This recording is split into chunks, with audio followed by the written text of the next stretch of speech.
Hi friends, నేను మీ sting రాజు. Plastic ఈరోజు ఎంత ప్లాస్టిక్ గురించి మనకు తెలియకుండానే క్యాన్సర్ అనే ఒక మహమ్మారిని మన బాడీలో దాచుతున్నాం. క్యాన్సర్ అనే మహమ్మారిని దాచుతున్నాం. ఏదైనా ఎలా అంటే ఫుడ్ రోజు వేడి చేసిన ఆహార పదార్థాలు ప్లాస్టిక్లో వేయడం వల్ల అలాగా మన కంటికి తెలియకుండానే ప్రతి ఏ ఆహారమైన ప్లాస్టిక్ అనేది కరగడం జరుగుతుంది.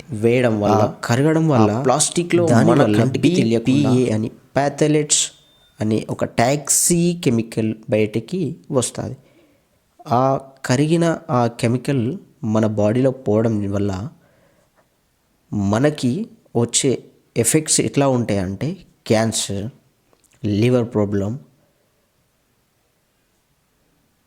స్లోగా కిడ్నీ ప్రాబ్లం, పాయిజన్లా మన బాడీలో ఎఫెక్ట్ చేస్తుంది. దీన్ని అవాయిడ్ చేయాలి అంటే న్యాచురల్గా వచ్చేటువంటి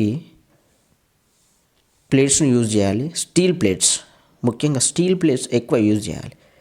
దానివల్ల మనకి ఎట్లాంటి అనారోగ్యం పాలు కాకుండా మనం ఉంటాం. తస్మాత్ జాగ్రత్త ఫ్రెండ్స్. ఇట్లాంటి వీడియోలు మీకు ఇంకా రావాలి అంటే స్టింగ్ రాజు సబ్స్క్రైబ్ చేయండి, షేర్ చేయండి. ఫుల్ వీడియో నేను నా ఛానల్లో పెట్టడం జరుగుతుంది. ఈ వీడియోని ఫ్రెండ్స్కి, మీ రిలేటివ్స్కి షేర్ చేయాలని మనస్ఫూర్తిగా కోరుకుంటూ నేను మీ స్టింగ్ రాజు.